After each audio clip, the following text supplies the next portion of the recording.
नमस्कार। आइए अब देखते हैं किस तरह से बने निफ्टी और बैंक निफ्टी के चार्ट स्ट्रक्चर और वो कौन से दो स्टॉक्स है जिसमें हमको एक दमदार एक्शन ऊपर की तरफ देखने को मिल सकता है।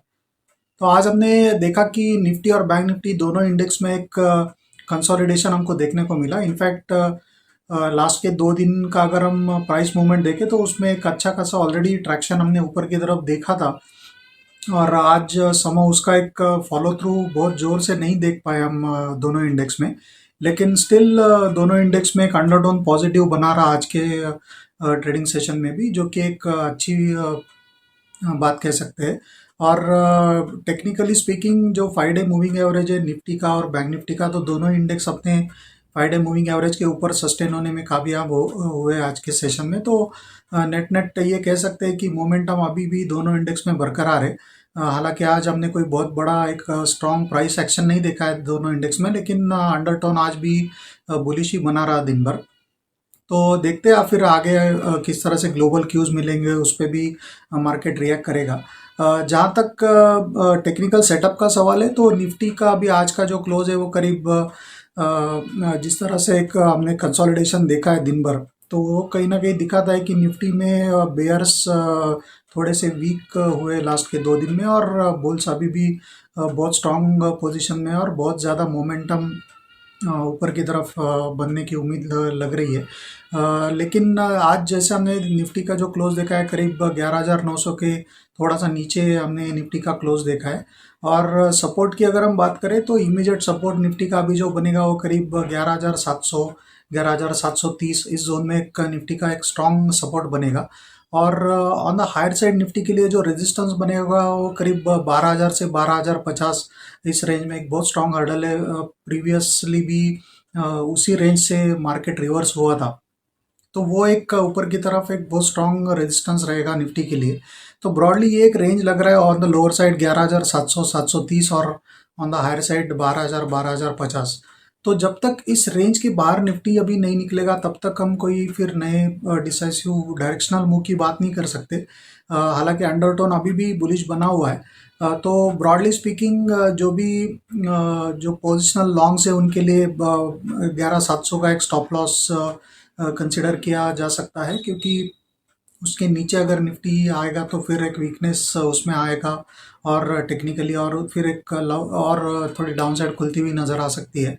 But for next few trading session 2-3 दिनों के लिए लगता है ये 300 पॉइंट का 300 350 पॉइंट का एक दायरा बना रहेगा।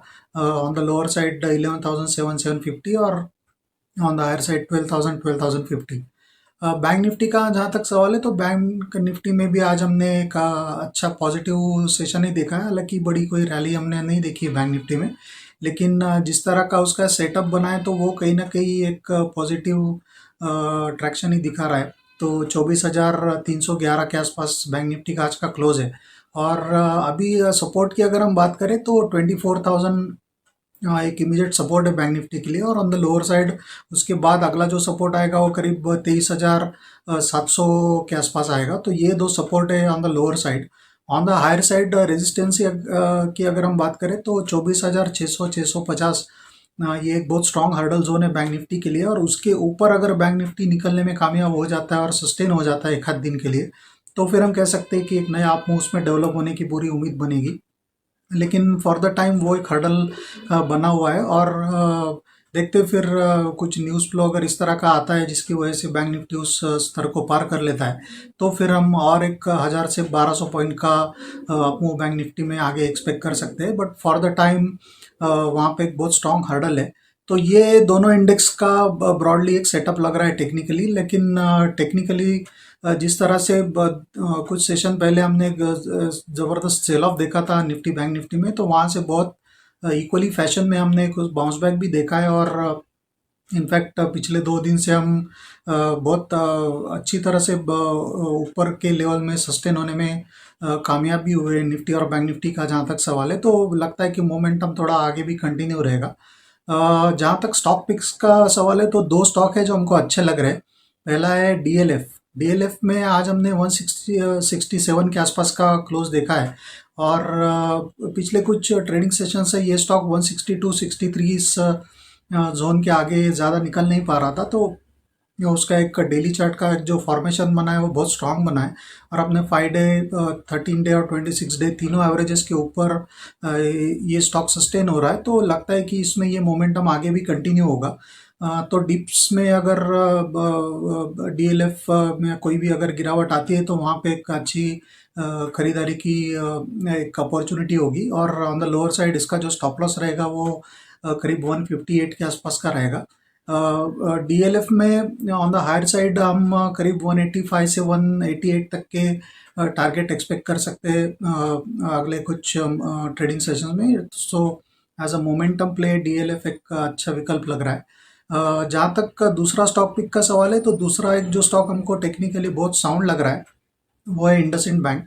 इंडसइंड बैंक में हम जिस तरह का एक कंसोलिडेशन पिछले कुछ सत्रों से देख रहे हैं, तो आज इसका जो हमने क्लोज देखा है वो करीब 625 के आसपास का इसका एक क्लोज हमने देखा है।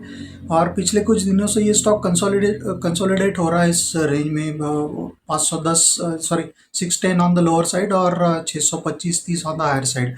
तो इस 15-20 रुपए के एक प्राइस गैप में ये कंसोलिडेशन हमको देखने को मिल रहा है। हालांकि इसका एक अच्छा जो ब्रेकआउट बनेगा वो 640 के ऊपर बनेगा, लेकिन जिस तरह के इसके चार्ट स्ट्रक्चर बने उसको देखते हुए लगता है कि इसमें कोई बड़ी तेजी बनने की प्रोबेबिलिटी लग रही है चार्ट पैटर्न को देखते हुए। तो इस स्टॉक में भी अगर कोई गिरावट आती है हल्की सी, तो उसमें खरीदारी का मन बनाया जा सकता है। ब्रॉडली इसमें जो स्टॉप लॉस रहेगा वो करीब 590 के आसपास का होगा पोजिशनली। और ऑन द हायर साइड इसमें जो टारगेट बनेंगे वो करीब 690 तक के टारगेट हमको देखने को मिल सकते हैं।